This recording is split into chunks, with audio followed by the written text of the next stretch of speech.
अगर हिंदुस्तान में match fixing का चुनाव बीजेपी जीते और उसके बाद संविधान को उन्होंने बदला, तो इस पूरे देश में आग लगने जा रही है। कांग्रेस के शाही परिवार के शाहजादे ने ऐलान किया है कि अगर देश ने तीसरी बार बीजेपी सरकार को चुनी, आग लग जाएगी। जो मैंने कहा याद रखो, ये देश नहीं बचेगा। ये चुनाव वोट वाला चुनाव नहीं है।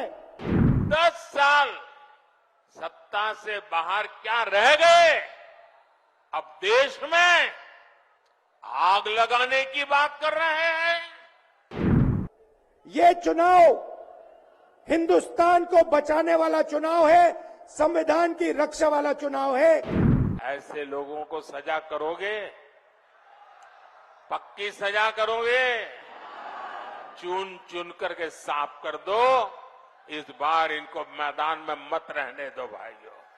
आपने हमारे बैंक अकाउंट बंद किए। बैंक अकाउंट बंद करने थे, 6 महीने पहले करते, 1 साल पहले करते, 6 महीने बाद करते, कोई फर्क नहीं पड़ता। आप चाहते हो कि विपक्ष चुनाव ना लड़ पाए और इसीलिए आपने कांग्रेस पार्टी के बैंक अकाउंट रद्द किए, आपने इलेक्शन कमीशन में अपने लोग बैठाए, आप जुडिशरी पे दबाव डाल रहे हो क्योंकि आप चाहते हो कि मैच फिक्स हो,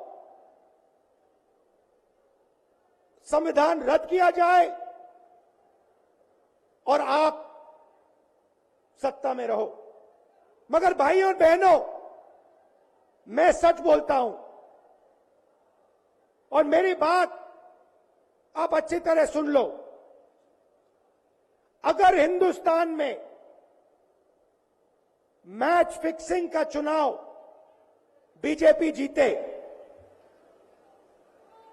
और उसके बाद संविधान को उन्होंने बदला, तो इस पूरे देश में आग लगने जा रही है। जो मैंने कहा याद रखो, ये देश नहीं बचेगा। ये चुनाव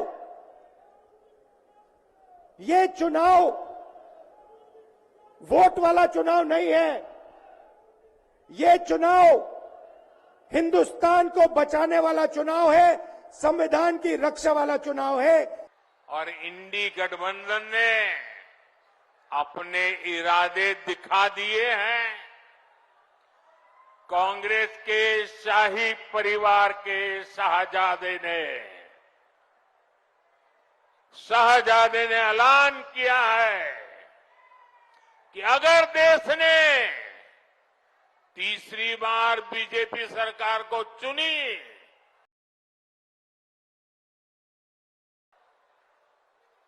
60 साल तक देश पर राज करने वाले 10 साल सत्ता से बाहर क्या रह गए, अब देश में आग लगाने की बात कर रहे हैं। क्या ये आग लगाने की बात आपको मंजूर है? क्या इस देश को आग लगाने देंगे? क्या आग लगाने की ये भाषा उचित है? क्या ये आग लगाने वाली भाषा लोकतंत्र की भाषा है? ऐसे लोगों को सजा करोगे, पक्की सजा करोगे, चुन चुन करके साफ कर दो। इस बार इनको मैदान में मत रहने दो भाइयों।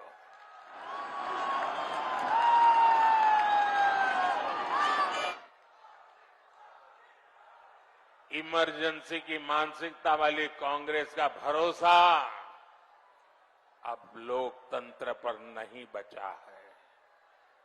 इसलिए वो अब जनादेश के विरुद्ध लोगों को भड़काने में जुट गई है। साथियों, कांग्रेस भारत को अस्थिरता की तरफ ले जाना चाहती है, अराजकता में झोंकना चाहती है।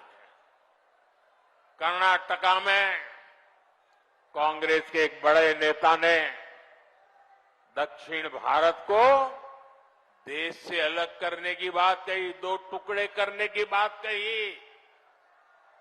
आप मुझे बताइए, देश के टुकड़े करने की बात करने वालों को सजा मिलनी चाहिए कि नहीं मिलनी चाहिए? सजा मिलनी चाहिए कि नहीं मिलनी चाहिए? सजा मिलनी चाहिए कि नहीं मिलनी चाहिए? लेकिन कांग्रेस ने क्या किया? सजा देने के बजाय कांग्रेस ने देश को बांटने की घोषणा करने वाले को चुनाव का टिकट दे दिया। उत्तराखंड के लोग भूल नहीं सकते कि इसी कांग्रेस ने देश के वीर सपूत स्वर्गीय बिपिन रावत जी तक का अपमान किया था। ऐसी कांग्रेस से देशभक्ति की भाषा, उनकी देशभक्ति की बातें किसी के गले उतरती नहीं है।